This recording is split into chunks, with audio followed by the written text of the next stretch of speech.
ba nga ang ngalan sa Dios na Amahang Jehova ang tupagbili?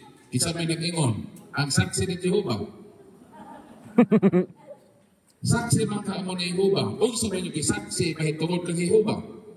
Sa libro na the divine name that will endure forever, kung pala ang ngalan nga nagapadayon sa walay kitapusan, pahina 10, mabasa sa libro kung basahon sa masaksi ni Jehova ng Jehova, dili maong ang insakto na ngalan sa Diyos. So mismo ang mga saksi, may saksi na. Kaya nang ilang dibit-bit na Jehova, dili ka na insakto na ngalan sa Diyos. So kaya di man insakto, na ang may sakto sa Jehova, ang atong patubagon ng ilang preface sa ilang New World Translation, 1950 edition, nag-ingon nga the form Yahweh is correct than Jehovah.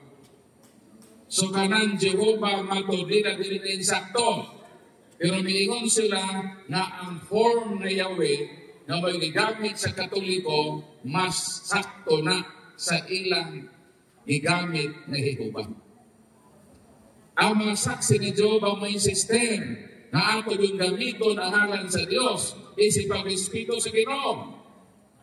Pero ang sayo, ang ilang igamit na ngalan, dili insakto. Mao ang simbahan, nga naman gawa man mo approve anang form na Jehovah. Kaya ka ng Jehovah, nalayon na sa kitawag originality. Ang ngalan sa Ginoo sa Hebro, nagrepresenta lang ang upat ka litra, gitawag na divine tetragrammaton na Yud-He-Waw-He. Nasa English na alpabito, GHBH. Dayon, dito sa alpabet sa Hebro, walang may J. Ang naa dito, Y. So, YHWH. Ang divine tetragrammaton ng buti pasabot ni ini, tetra means 4. Grammaton means liters. Na ang ngalan sa Ginoo o pagkalitra, puro konsonante.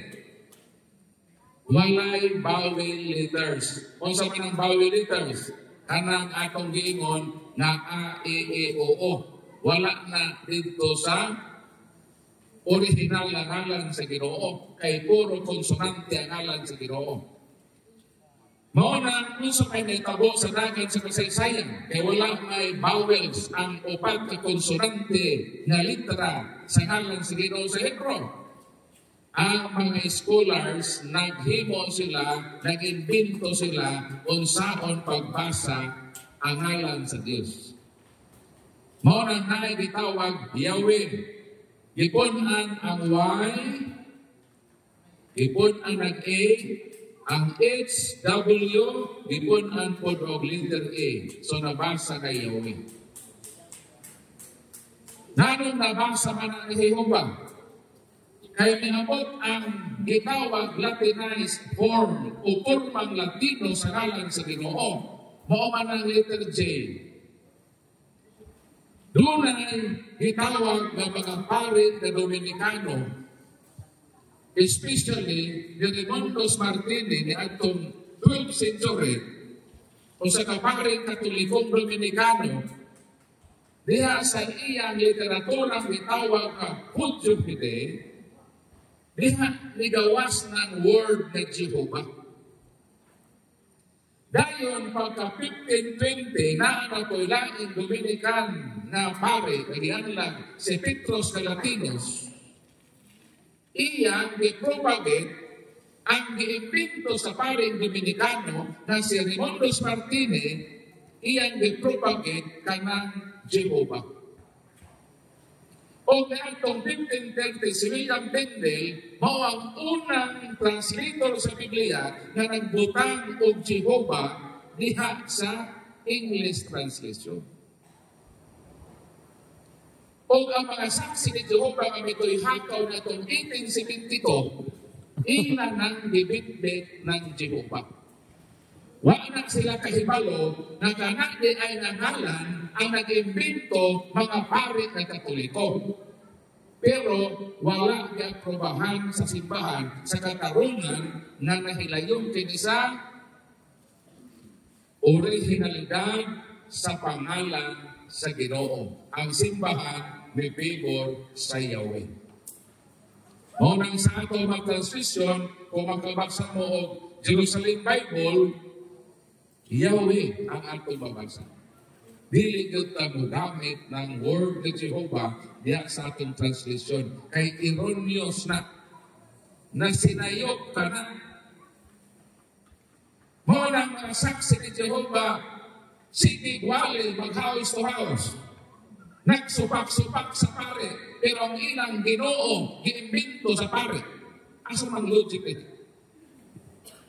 Bato ka sa giingon nila na gamiton yun ang alang sa Ginoo. Kay lagi ko no, mo nang tibahan na nagrespeto ta sa ngalan sa Diyos. Mo nang sila mong ingon na Jehovah. Ilan lang isisihon ang pagtawag sa Diyos na Jehovah. Nagrespeto ba na sa ngalan sa Diyos? Ikaw sa manahan sa mga mahal.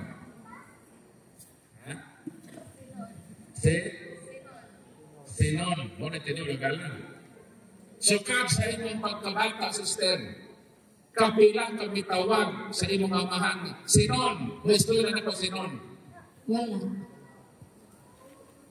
Sa dihang mamahaw ka, mamahaw mo, mutawag ka sa imong papa. Sinon, mamahaw ka sinon. Itatay. Pwede dahil na ikaw na anak, mutawag sa imong amahan sa iyang personal name. Ang tulong nili. Kaya once na ikaw na anak mulitok sa ngalan sa imong amahan, wala kay batasan. Mauni mga saksi ni Jehovah, mauni ang relihiyon na pinagkaway batasan ng relihiyon. Namang tao mo ang Diyos na Jehovah. Nang gitudlo sa Ginoo sa pag-ampo, niingon man si Kristo, amahan na mo. Wala rin si Kristo na kaako, nahihuba na mo. Naman, kay dili lagi pwede nga nitugon ang ngalan sa Ginoo personal kay mahapong kang way batasan ng pagkatao. O ang mga Hudiyo as sign of reverence, pag-respeto sa gitawag divine tetragrammaton, ang YHWH na magbasa sa Hebrew Bible, dili na basahon sa mga Hudiyo. Ilan ang hatagan kong substitute na Adonai, meaning Lord. Maong na ikaw, sister, dili nagkamatawag sa imong amahan na sinon, kay mo gawas na wag kay batasan. Kung saan ang imong pag-respeto ang imong tatay, gamitan imong substitute ang akong amahan tuduruhan. Pero never na sa akong kinabuhi, hangtod na matay akong amahan. Huwag ko katawag niya na tuduro. Tuduro ba? Mahal ako tuduro. Kung imo nang himuhon sa imong tatay, silihan ang imong baba. Ang sakto pa, mga unataka. Pamantulog ko sa eskwelahan pa. Bisan pa imo ng pinabundak kong istorya na pa, mamahaw na ka pa ba? Bisan mo pinabundak na imo, di ka way batasan. Pero bisan imo ng hinihinay Ispapalit mo sa kapatid mo. Rito. Ha? Rito. Rito ba? Mamahaw na ito rito. Bisan pa pinahinan na imong istorya, sumbagan yun. mugawas kihapon ang imong pagkaway batasan na anak. Bisan pa pinabunda ka, basta sakit yun, dili ka mugawas kaway batasan. Pangutana, kinsa man ang nagrespeto sa Ginoo, ang Katoliko o ang minasaksi? Katoliko. Ang Katoliko, ano man? Di man tumutawag yun na sa ngalan sa Ginoo directly. ato mang butangan og substitute na Diyos na Amahan. Pero kami mga saksi ni Jehovah, kaloy ikami. Mura mong sa may batasan ni bata. Di ba? Sumunang kamaturan. Mapot sa Biblia sa mga saksi ni Jehovah, kaya naman ko dalang Biblia din sa saksi. So may giingon din sa ilang Biblia. Unsa man gyud ang pagtawag sa Dios. Ang bagong kalibutang hubag sa balang kasulatan, Biblia sa mga saksi. Unsa man gyud ang pagtawag sa Dios. Hubag, Jeremias Kapitulo 3, versikulo 19. Muling ato mabasa. Ingon din sa Biblia sa mga saksi. O ako sa dugang mo ingon, Amahan ko, kamo motawag ka nako, o kamo dili mo talikon sa pagsunod ka nako. O sa daw, gusto sa ginang pagtawag niya? O saan gusto sa Diyos na itawag niya? Jehovah o Amahan ko? Amahan ko, kung ang saktong katuligo, nagmagampo na, amahan na mo. Sa'yo, ang mga saksi, kay ilaman na isi-isipon na ang paglitok sa Jehovah. Kung maunang insakto halang sa Ginoo, mugawas na sila way batasan na Kristiyanos.